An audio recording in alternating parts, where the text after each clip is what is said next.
Hi chess fans, in this video we will look at the passive defense against the bishop or the rook pawn in rook and pawn endings. In this position here,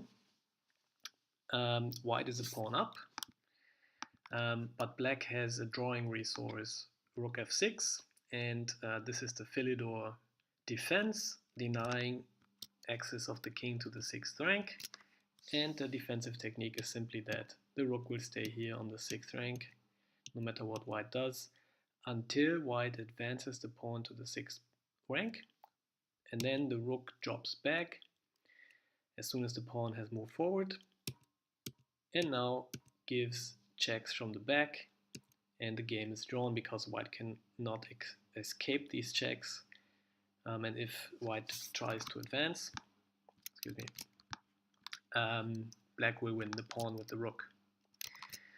Okay, in this video we will look at the position like this one here. Black would love to move the rook here on the 6th rank to take the Philidor defense, but it's not possible because this square is controlled by the pawn, and if black moved his rook here, it would be taken by the pawn.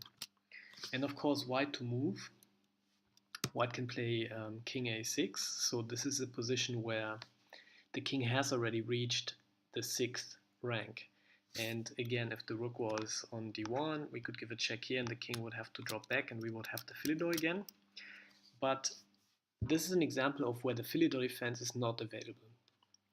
And now, if in a situation like this, the stronger side has the knight or the rook pawn, there is another defensive resource available for black. And this defensive resource is called the passive defense. The rook just drops to the 8th rank and stays there, while the king just stays in front of the pawn, and that's it. So let's have a look.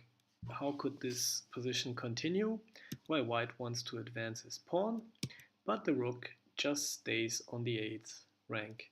And even if white tries to put the king away from the position in front of the pawn, the king just moves to a8, and it's important that the king stays on those two squares. No matter what happens, if there's another check, the king just goes back. And there is nothing that white can do in this position to improve his position, and the game is drawn. If white chose to advance the pawn, for example, this does not help at all because the rook just stays on the 8th rank, and so does the black king. And if white tries to bring the rook over like this to give a check, well, this just exchanges the rooks and the game is drawn immediately.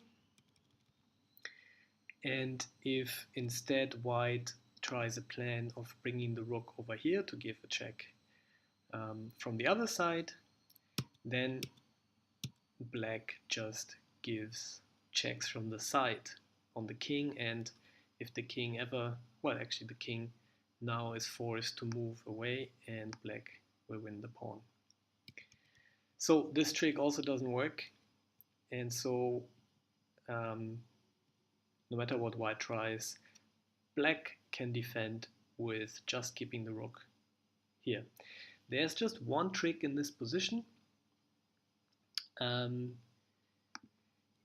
If after this check the king is forced away from the square, we already said that the king should move to a8 and stay on those two squares, a8 and b8. And let's have a look at what happened if the king went to the other side.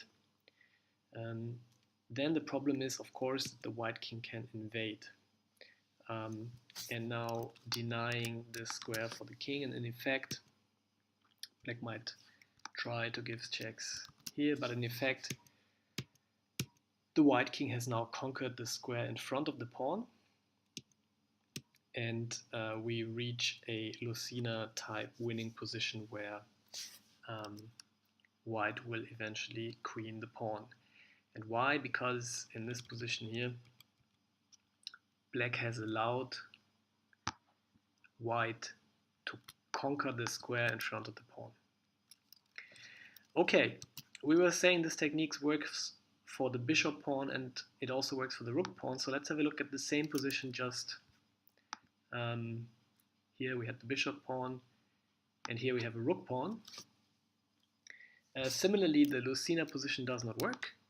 Black would love to bring the rook here and then stay on the 6th rank, but this square is controlled by the king, so we cannot reach the Philidor.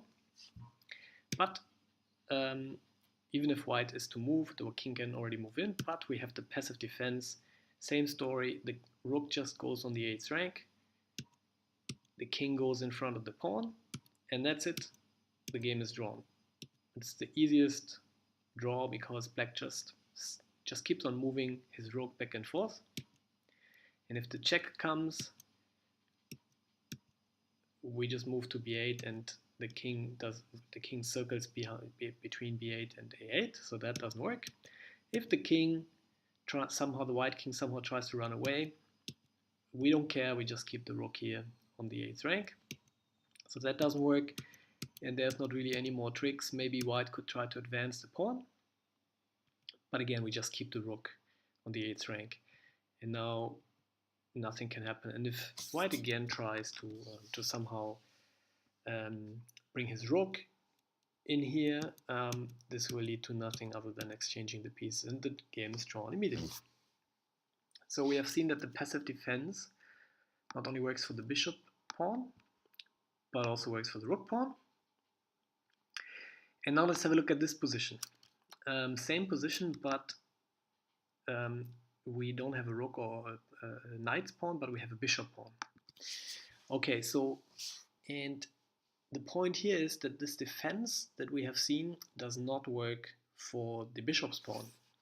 So first of all, we cannot reach Lucena because the rook cannot move to the 6th rank, and white to move. We can also not reach Philidor because the king can move in here. So if we tried in this position the passive defense, let's see what would happen. White plans to advance his pawn, and the rook just stays on the 8th rank. But white has the resource here, rook a7, threatening mate in the next move. So of course if the rook would now drop back or stay on the 8th rank, the game would be mate. And so black has to react. If black moves to the side, white will just win the rook. And if black moves in, then white has the resource c7 check, c8, king c8 only move, and then it just delayed white winning the rook, and white wins. Okay, so this is the whole point. The bishop pawn is 2 files away from the side of the board, which gives white the extra resource of bringing the rook over 1 more file, and this makes all the difference why the passive defense with the rook on the 8th rank doesn't work in this position. So let's move a little bit back. Once the rook is brought on the 8th rank, the game is actually lost because black cannot transition to any other defense. There is actually a trick in this position here that that black has, but it's another defensive technique. It's not the Philidor, it's not the passive defense. It's another defense that we will look at a later point.